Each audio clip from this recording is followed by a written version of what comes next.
Hello everyone, स्वागत है आप सबका आज के करंट अफेयर एनालिसिस लेक्चर में, जिसमें Indian express, PIB and other sources से ली गई न्यूज़ को होलिस्टिकली एनालाइज किया जाएगा आपके प्रीलिम्स, मेंस एंड इंटरव्यू को ध्यान में रखते हुए। ये लेक्चर आपके यूपीएससी, स्टेट पीसीएस एग्जाम्स के लिए उपयोगी साबित होगा। लेक्चर से रिलेटेड वैल्यू पिटीशन की पीडीएफ आप सबको मिल जाएगी टेलीग्राम चैनल पर, जिसकी लिंक मैं नीचे डिस्क्रिप्शन बॉक्स में दे दूँगी। वहाँ जाना है, ज्वाइन करना है एंड ये जो मैं इंपॉर्टेंट नोट्स आपको लिखवाऊंगी ये नोट कर लेना है आज ही, ठीक है। डेली की तरह स्टार्ट करते हैं आज का लेक्चर भी एक मोटिवेशनल कोट से। क्या है motivational quote? Preparation for tomorrow is hard work today. Bruce Lee कहते हैं कि आप कल की तैयारी ना आज कठिन परिश्रम करके करते हैं, ठीक है। कल के लिए आपको तैयार रहना है आज हार्ड वर्क करके। मैं महिमा मिश्रा प्रेजेंट करती हूँ आज का Indian express newspaper analysis. Index देखते हैं क्या पढ़ना है और क्यों पढ़ना है। सबसे पहले पढ़ेंगे अर्थ का सरफेस वाटर कोर में जा रहा है ना। इनर लेयर आपने पढ़ी होंगी। इनर लेयर में एक कोर लेयर पाई जाती है जहाँ पे सॉलिड और लिक्विड में मटेरियल मिलता है, राइट। अब ये वाला सरफेस वाटर रिसर्च कह रही है, ये वाला सरफेस वाटर जो अर्थ की नदियों वगैरह का पानी है वो नीचे जा रहा है, कोर में जा रहा है। लेयर्स ऑफ इनर अर्थ इसी से रिलेटेड है। इसमें जो डिसकंटिन्यूटी होती है पढ़ना इंपॉर्टेंट है। वन लाइनर क्वेश्चन के लिए। जेंडर डिस्पैरिटी इन ऑर्गन ट्रांसप्लांटेशन, यानी कि ऑर्गन जो ट्रांसप्लांट होते हैं उसमें जेंडर डिस्पैरिटी देखी गई है, ज़्यादा मेन के होते हैं एज़ कम्पेयर टू वुमेन। देखेंगे ये आपके GS paper 2 health related concept हो जाता है। जब आप डिस्पैरिटी दिखाएंगे तो आप ये चीज़ मेंशन करेंगे। 9 things to do for clean air बहुत ही ज़्यादा इंपॉर्टेंट एडिटोरियल है। अगर आपने आज ये एडिटोरियल छोड़ा तो मतलब आप उन्हीं बिल्कुल एवरेज एस्पिरेंट्स की तरह आप एवरेज आंसर लेके आएंगे। ये 9 थिंग्स बहुत इंपॉर्टेंट है आपके आंसर के लिए, ओके। नेक्स्ट, जनजातीय गौरव दिवस आज 15 नवंबर है, इसीलिए आज जनजातीय गौरव दिवस मनाया जाएगा बिरसा मुंडा के बर्थडे पे। पढ़ेंगे इनके बारे में भी, कौन थे, कौन से रेबेलियन में पार्टिसिपेट किया, मुंडा रेबेलियन। इस मुंडा रेबेलियन के भी बारे में पढ़ेंगे। स्टार्ट करते हैं पहली न्यूज़ से। Researchers reveal that earth surface water can penetrate deep into the planet, transforming the earth course outer layer. यानी कि यहाँ पे आपको दिख रहा है ये कोर की लेयर में से यहाँ पे सिलिका जम के पानी के इंटरैक्शन में आके सिलिका जम के क्रिस्टल्स में कन्वर्ट हो जा रहा है, बाहर आ जा रहा है, ठीक है। ये साइंटिस्ट ने ऐसी वाली एक इमेज रिवील करी इलिस्ट्रेशन में।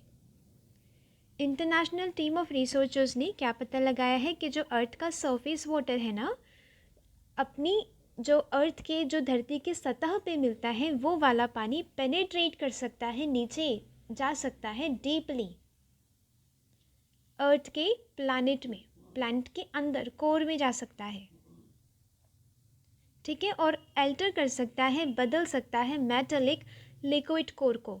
ये वही है, ये लिक्विड कोर ही है जिसमें से सिलिका क्रिस्टल बन के बाहर आ रहा है। Silica crystals coming out from the liquid metal to the earth's core due to water induced chemical reaction। Water से केमिकली रिएक्ट होके वो क्रिस्टलाइज की फॉर्म में हो गया है और वो अलग हो जा रहा है, ठीक है, मेन लिक्विड से। रिसर्च पब्लिश की गई है नेचर जियोसाइंस में। इसमें क्या है, साइंटिस्ट ने पता लगाया कि काफ़ी सारे बिलियंस ऑफ ईयर्स से क्या हो रहा है, जो सरफेस वाटर है वो डिसेंट होके सबडक्ट मैंने आपको बताया है वोल्केनिज्म में, टेक्टोनिक प्लेट्स में, ठीक है। और टेक्टोनिक प्लेट्स की वजह से क्या हो रहा है, ये वाला जो सरफेस का पानी है वो नीचे चला जा रहा है 1800 माइल्स बिलो द सरफेस। अब ये वहाँ पे जाके केमिकल रिएक्शन चेंज कर रहा है और विस्कोसिटी होती है लिक्विड की, उसकी जो गाढ़ापन होता है उसे एल्टर कर रहा है। ये हमारी understanding of earth internal process को में कुछ बदलाव लेके आएगा, सजेस्टिंग अ मोर एक्सटेंसिव ग्लोबल वाटर साइकिल। जो हम वाटर साइकिल पहले समझते थे उससे अलग भी एक वाटर साइकिल है जो अर्थ के अंदर चल रही है। The altered film of the core has profound implications for the geochemical cycle, यानी कि डीप मेटलिक कोर पे इसका फ़र्क पड़ता है। ये दिख रहा है यहाँ पे, ये वाला जो लिक्विड कोर है ना, यहाँ तक पानी पेनिट्रेट कर जा रहा है, इस डीप तक पानी पेनिट्रेट कर जा रहा है और यहाँ के जो सिलिका है उसे क्रिस्टलाइज फॉर्म में कर दे रहा है। पढ़ेंगे अर्थ का इंटीरियर। अर्थ का इंटीरियर कैसा है? क्रस्ट, मेंटल, आउटर कोर और इनर कोर से बना हुआ है, जिसमें काफ़ी सारी फिजिकल एंड केमिकल प्रॉपर्टीज़ पाई जाती हैं। क्रस्ट क्या है? एक सिलिकेट सॉलिड है। मेंटल, ये विस्कस यानी कि थोड़े गाढ़े रूप में यहाँ पे लावा मिलता है। मैंने ये वाली चीज़ आपको समझाई है कि जब टेक्टोनिक प्लेट्स आपस में टकराती हैं तो एक वाली धंस जाती है, राइट? और यहाँ से लावा को पाथ मिल जाता है वोल्केनो के थ्रू ऊपर आने का, बाहर आने का, धरती की सतह पे आने का पाथ मिल जाता है। ये लावा क्या है? ये पाया जाता है मेंटल में। आउटर कोर एक विस्कस लिक्विड है। इनर कोर यहाँ पे ज़्यादा प्रेशर होने की वजह से ये सॉलिड फॉर्म में पाया जाता है। क्रस्ट की थिकनेस देखते हैं, ये बहुत काफ़ी डिफ़र करती है, काफ़ी वेरी करती है। 5 to 30 kilometre in case of oceanic. मैंने आपको ये चीज़ बताई थी कि जो ओशन की क्रस्ट होती है वो काफ़ी पतली होती है as compare to continental crust. ठीक है, कॉन्टिनेंटल क्रस्ट होती है वो 50 to 70 किलोमीटर तक पहुंच जाती है, कहीं कहीं पे तो 100 किलोमीटर थिक हो जाती है। फॉर एग्जांपल हिमालयन रेंजेस में। ठीक है, हिमालय, ये देखिए, ये हो गई लैंड, ये हो गया समुद्र। ठीक है, समुद्र की लैंड देखिए, ये वाली ज़्यादा मोटी है कि ये वाली ज़्यादा मोटी है? ऑब्वियसली ये वाली है। अब इसके ऊपर यहाँ पे इतने बड़े बड़े माउंटेन्स मिल जाएंगे तो ये इसकी थिकनेस और इंक्रीज हो जाएगी।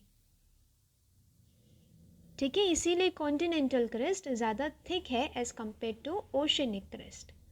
हिमालयन रेंजेस में इसकी जो थिकनेस है वो 100 किलोमीटर्स तक भी पहुँच जाती है। टेम्परेचर बढ़ता रहता है जैसे जैसे हम धरती के अंदर जाते रहेंगे, नीचे जाते रहेंगे। ओके,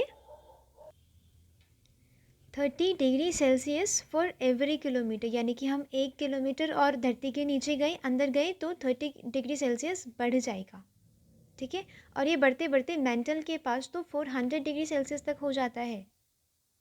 कॉन्टिनेंटल क्रस्ट किस चीज़ से बनी है? बहुत इंपॉर्टेंट है ये प्रीलिम्स के लिए, यूपीपीसीएस के लिए आ रहा है, यूपीपीसीएस अभी। ठीक है, कॉन्टिनेंटल क्रस्ट किस चीज़ से बनी है? सिलिका और एल्युमिनियम से, जिसे सियाल कहते हैं।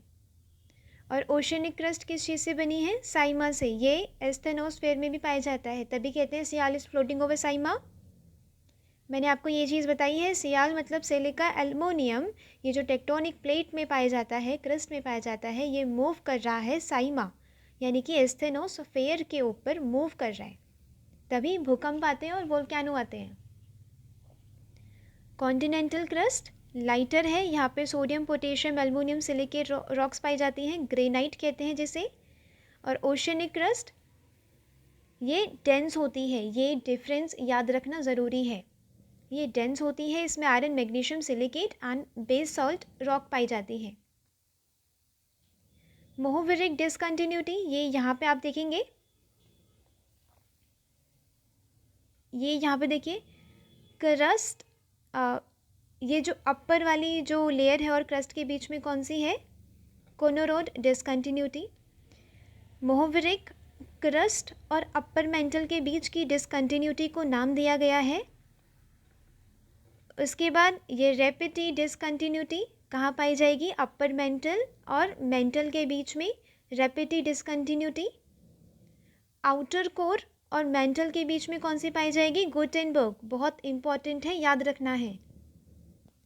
ठीक है, आउटर कोर इनर कोर के बीच में कौन सी डिसकंटिन्यूटी पाई जाएगी? Layman discontinuity. मैं ये वाले पीडीएफ शेयर कर दूंगी जिसमें घिचपिच नहीं होगी। ठीक है, तो आपको समझ आ जाएगा, याद कर लेना है इसे अपने प्रीलिम्स के लिए।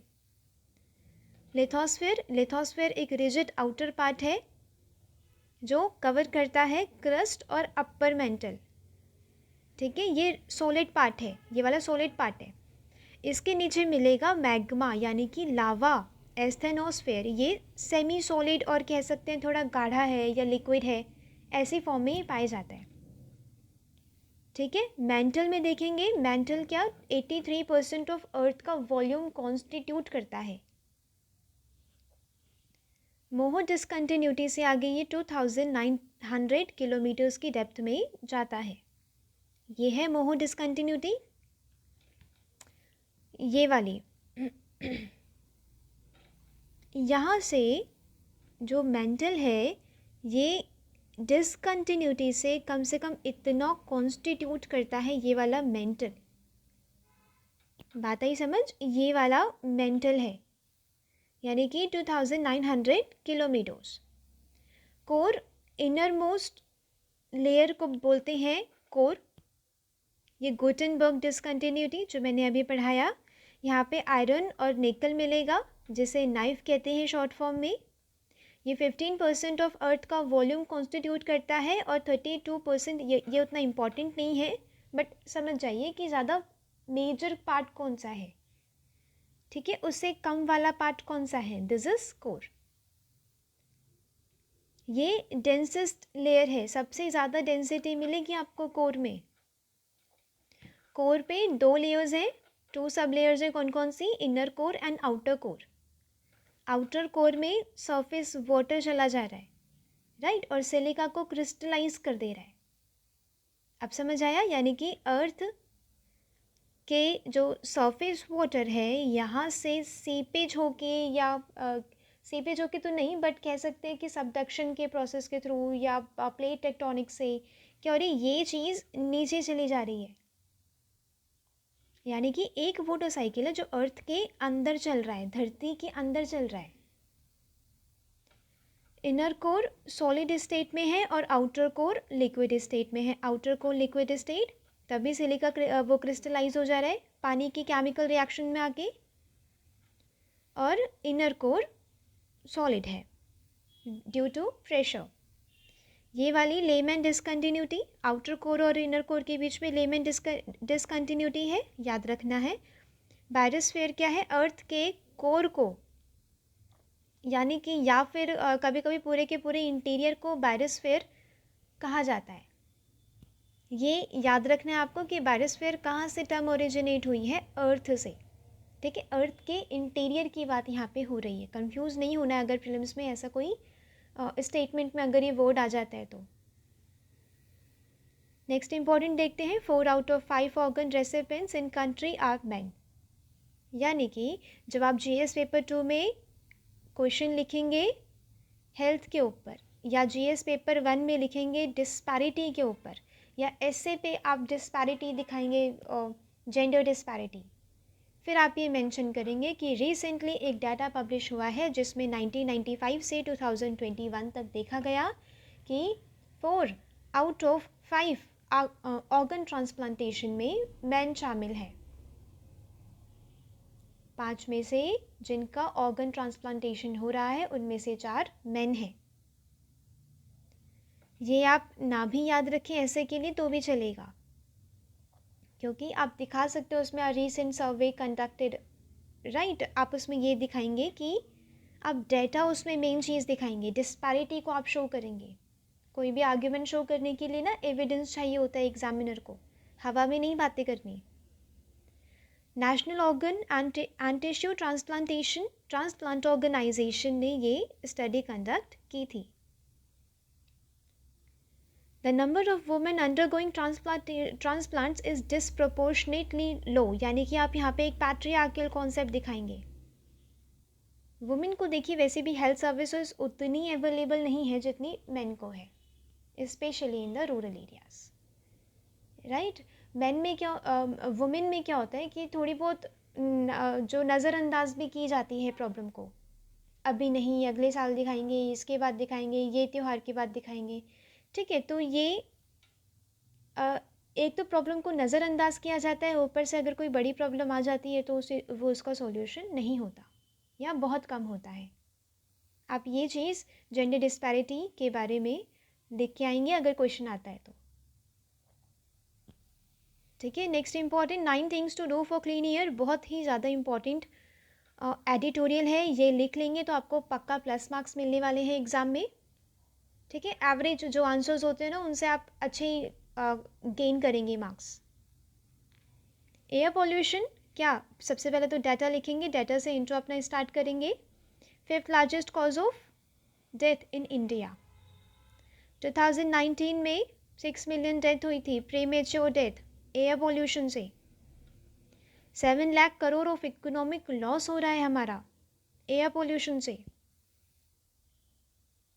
ठीक है, ये चीज़ आप लिखेंगे। हेल्थ ऑफ रूरल इंडियंस ना काफ़ी ज़्यादा ख़राब है, यानी कि 2/3 ऑफ एयर पोल्यूशन रिलेटेड जो डेथ होती है, प्री मेच्योर डेथ होती है, उसमें 2/3 क्या है, रूरल इंडियंस हैं, जबकि उनका तो उतना कंट्रीब्यूशन भी नहीं है।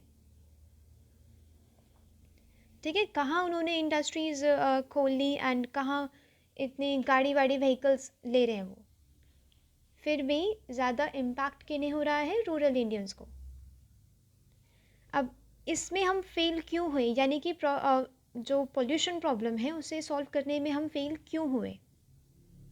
सबसे पहली बात, एयर पोल्यूशन किसी बाउंड्री को नहीं देखता, वो सिर्फ दिल्ली तक ही सीमित नहीं है, वो आसपास के एरियाज से जो सोर्सेज आ रहे हैं ना उससे भी, उसके भी इम्पैक्ट से हो रहा है। बट सॉल्यूशंस क्या हैं, वो रीजन स्पेसिफिक हैं। ठीक है, कि हमारी दिल्ली में आजकल ज़्यादा पोल्यूशन है तो हम दिल्ली सरकार ये लेके आते हैं ये वाले फैसले, बट ये रीजन स्पेसिफिक है ही नहीं। ये जो रीजन स्पेसिफिक आप सॉल्यूशन निकालेंगे ये टेम्प्रेरी बेसिस पे होगा, बट लॉन्ग टर्म सॉल्यूशन निकालने के लिए एक इंटीग्रेटेड अप्रोच चाहिए होती है। वही अप्रोच यहाँ पे 9 सॉल्यूशंस ऑथर ने दिए हैं, जो आज के आज ही लिख लेना बहुत इंपॉर्टेंट है, वरना छूट जाएगा आपका ये। ठीक है, हमारा रिस्पॉन्स क्या है, हमारा रिस्पॉन्स फ्रेगमेंटेड होता है, सिम्टम्स को टैकल करता है, रूट कॉज को नहीं।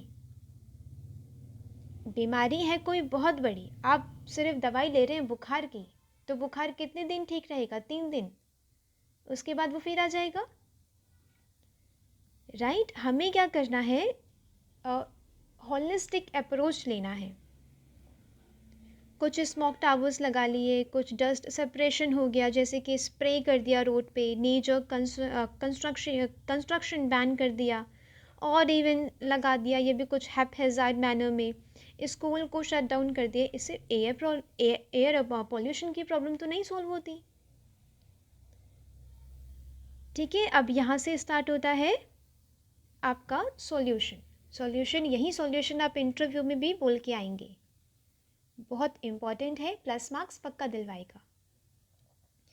We have to focus on changing our production, transportation, production यहाँ पे मतलब मैन्युफैक्चरिंग की बात की जा रही है, एग्रीकल्चर की बात की जा रही है, एग्रीकल्चर मतलब स्टबल बर्निंग, यहाँ से आप रिलेट कर सकते हैं।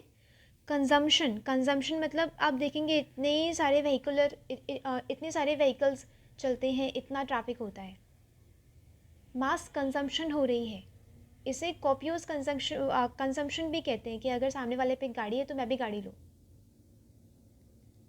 ये सारी प्रॉब्लम कर रही है एयर पोल्यूशन। पहला क्या सॉल्यूशन है, we need an integrated approach to limit emissions, यानी कि जहाँ से प्रोडक्शन हो रहा है, मैन्युफैक्चरिंग प्रोसेस से अगर हम लिमिट कर दें तो मैन्युफैक्चरिंग हो गया, या जहाँ से सोर्स है एयर पोल्यूशन का, ग्रीन हाउस गैसेस का, उसे लिमिट करना ज़रूरी है। पॉल्यूटिंग इंडस्ट्रीज जैसे कि coal based power plant, wood, cow dung, garbage burning, इन सबको कम करना है, क्योंकि half of the billion rural and कुछ अर्बन रेजिडेंट्स भी हैं जो ये कोल, वुड, काउ डंग इन सबको बर्न करते हैं, इसे भी लिमिट करना है। और उसे भी लिमिट करना है जो रिच के द्वारा अर्बन एरियाज़ में हो रहा है, जैसे कि मैन्युफैक्चरिंग प्रोसेस। साइमल्टेनियसली हमें इस पे भी ध्यान देना होगा कि हम स्टबल को कुछ इकोनॉमिक रिसोर्सेज की तरफ शिफ्ट करें, इकोनॉमिक वैल्यू बताएं स्ट्रॉ की, ईयर राउंड मार्केट होना चाहिए स्ट्रॉ के लिए, कि फार्मर्स अपने जो स्ट्रॉ होते हैं, जो पैडी का जो स्टबल होता है उसे बेच लें और उसकी इकोनॉमिक वैल्यू गेन करें। ये हेल्प कर सकता है फार्मर्स की इनकम को डबल करने के लिए। लिख के आएंगे आप ये पॉइंट और इंटरव्यू में बोलेंगे। Second, there must be a dramatic increase in the availability of affordable green urban public transport, जैसे कि Singapore, Hong Kong and most Chinese million cities ने किया है। क्या करना है? ग्रीन अर्बन ट्रांसपोर्ट, जैसे कि ई व्हीकल्स हो गए, ई मोबिलिटी हो गई, या मेट्रो हो गए, इलेक्ट्रॉनिक जो व्हीकल्स होते हैं, ट्रांसपोर्टेशन सिस्टम होता है, उसका विस्तार करना होगा अर्बन एरियाज़ में। मास ट्रांसपोर्टेशन का बढ़ावा देना है। Third, we need and wide spread electrification of buildings. ठीक है, fuel switching to renewables both curb pollution and meet, यानी कि इलेक्ट्रिफिकेशन ऑफ बिल्डिंग्स होनी चाहिए, व्हीकल होना चाहिए, प्रोडक्शन प्रोसेस होना चाहिए, कोल को बर्न नहीं करना है, फॉसिल फ्यूल बर्न नहीं करना है, इस पे ध्यान देना है। ई व्हीकल्स चलाने के लिए हमें लार्ज इन्वेस्टमेंट की ज़रूरत होगी। ठीक है, क्योंकि चार्जिंग स्टेशंस लगाने हैं, चार्जिंग इंफ्रास्ट्रक्चर चाहिए, उस पर भी ध्यान देना है। एयर शेड अप्रोच चाहिए, जिसमें हम एक इंडिविजुअल सिटी या टाउन को नहीं बल्कि एक हॉलिस्टिक अप्रोच हम लेके चलेंगे। ठीक है, पूरे के पूरे रीजन की हम प्रॉब्लम देखेंगे, सिर्फ एक इंडिविजुअल सिटी या फिर कोई एक टाउन नहीं। मैनेज करना होगा वेस्ट को, ताकि वो ना एयर पे ऐसे रिलीज़ हो जाए और ना उसे वाटर बॉडीज़ में डाला जाए।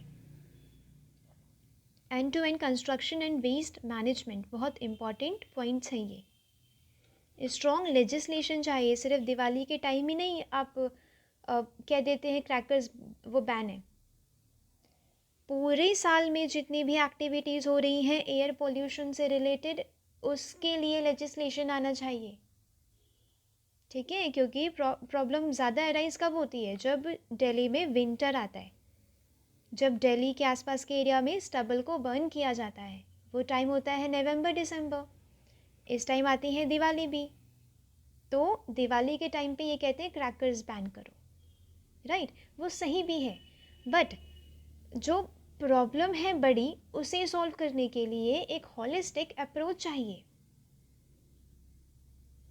सिर्फ दिवाली के टाइम पे ही नहीं बल्कि पूरे साल के लिए आप स्ट्रॉन्ग लेजिस्लेशन लाइए जो एयर पोल्यूशन की problems, air pollution related activities को बैन करे, उससे निपटे। ठीक है, सेवंथ क्या है? हमें अवेयरनेस चाहिए, अवेयरनेस एंड एजुकेशन देना होगा लाइफ स्टाइल ऑफ पीपल को। जैसे कि लोगों की लाइफ स्टाइल आजकल क्या हो रही है? ज़्यादा मास कंजम्पशन हो रहा है। ठीक है, बहुत सारे, एक तो सोशल मीडिया, राइट? अब सोशल मीडिया की वजह से क्या हो रहा है? बहुत सारी नई नई दिखावा ज़्यादा हो रहा है, इसे कहते हैं कॉपियस कंजम्पशन।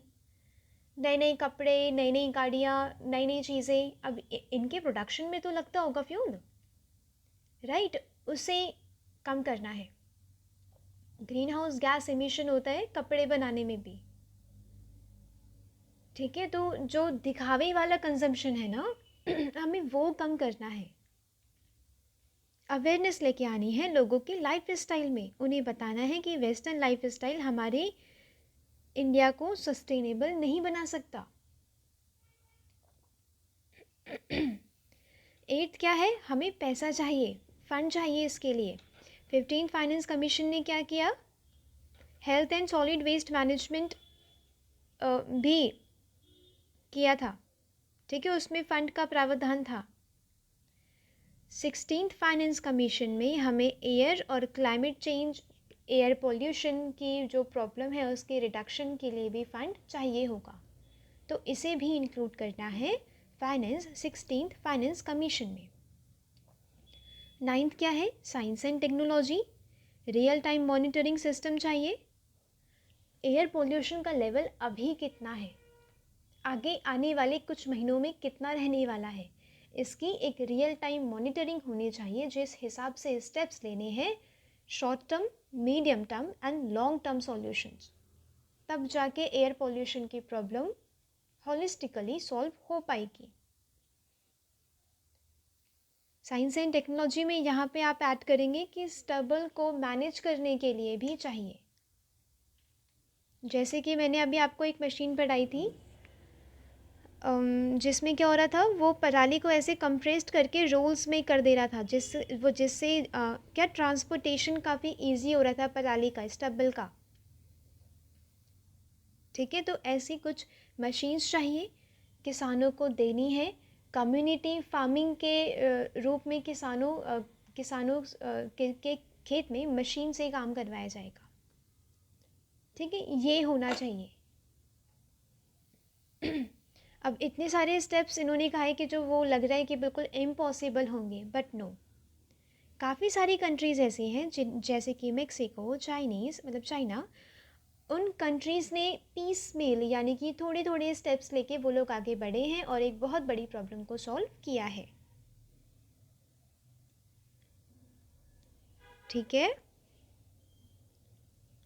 क्या करना है आपको, छोटे छोटे सॉल्यूशंस पे नहीं लेना कि स्कूल बंद करवा दिए, ऑड इवन लागू करवा दिया सिर्फ कुछ 15-10 दिनों के लिए। नो, लॉन्ग टर्म सॉल्यूशन चाहिए। स्टेप्स धीरे धीरे आगे बढ़ाने हैं। ठीक है, और ये लोगों की चॉइस है कि हमें कैसे रहना है, एयर पोल्यूशन में रहना है कि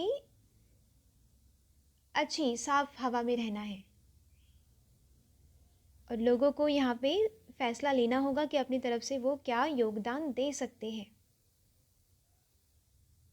ऐसे करते हैं एडिटोरियल का एनालिसिस कि आपने देखा, यस, अब आप वो कितना भी बढ़ाओ, अगर आपको कोई काम की चीज़ मिल रही है ना, तो पूरा जब तक नहीं पढ़ लेते तब तक छोड़ना नहीं है।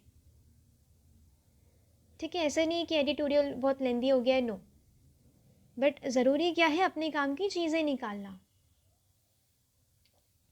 नेक्स्ट इम्पॉर्टेंट, ये वाला मैंने कल आपको पढ़ाया था, स्कीम आई है, आज लागू की जाएगी। आज मतलब स्कीम लाई जाएगी, 15 नवंबर है आज बिरसा मुंडा का बर्थडे है। ठीक है, धरती आबा भगवान बिरसा मुंडा की जन्म जयंती है। आज जनजातीय गौरव दिवस के अवसर पर क्या 24,000 की स्कीम लेके आई गई, जिसमें एक holistic development of tribal areas ध्यान दिया जाएगा। एसए के लिए या जीएस पेपर 1 के लिए, जहाँ पे भी ट्राइब की बात आएगी ना, ये जीएस पेपर 1 पोस्ट इंडिपेंडेंस का पार्ट हो सकता है, इंटीग्रेशन ऑफ ट्राइबल एरियाज़।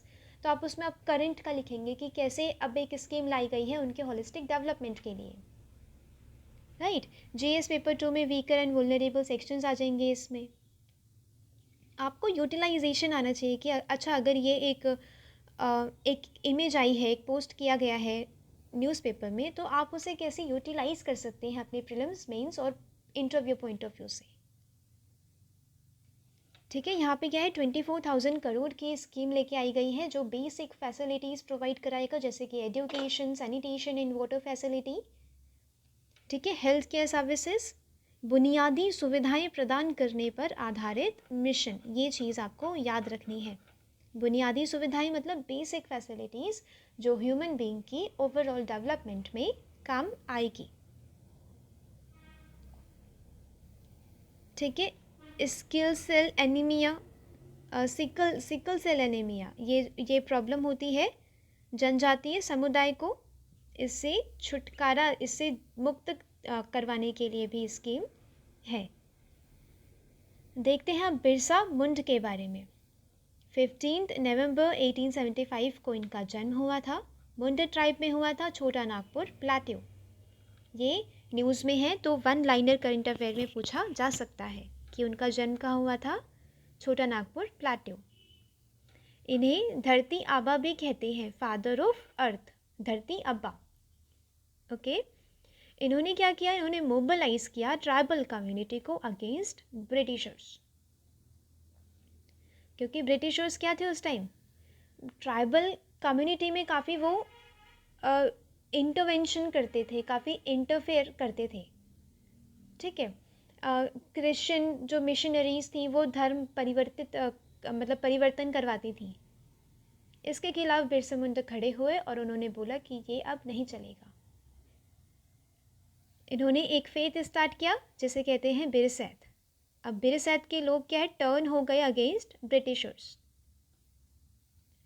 इन्होंने कहा कि अंधविश्वास को मत मानो, अपने विलेजेस को साफ रखो। इन्होंने खुद की भी प्रॉब्लम्स देखी, राइट है, कि अगर क्रिश्चियन लोग कह रहे हैं कि हमारा धर्म अच्छा है, आपका धर्म अच्छा नहीं है, तो उन्होंने कहा कि थोड़ी बहुत जो अंधविश्वास है ना, आप उन पे ध्यान मत दो, वो सब हटाओ, अपने आप को क्लीन करो, अपने विलेज को साफ रखो, सिविलाइज्ड रहो,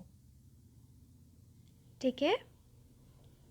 ड्रिंकिंग जो लिक्विड होता है उसे मत पियो। मुंडा रिबेलियन देखते हैं, इन्होंने इसी में पार्टिसिपेट, बहुत बड़ा इनका योगदान रहा है मुंडा रिबेलियन में, जिस रिबेलियन में इन्हें भगवान का दर्जा मिला था। One of the most important tribal movement है, साउथ ऑफ रांची में हुआ था 1899 टू 1900। इम्पॉर्टेंट है ये चीज़, याद रखनी है UPPCS RO ARO के लिए भी, ओके। अब यहाँ पे land policies of Britishers were destroying there traditional land system. इन्होंने पता लगाया कि कौन सी ऐसी प्रॉब्लम्स हैं जो ट्राइबल एरियाज़ को नुकसान पहुँचा रही है।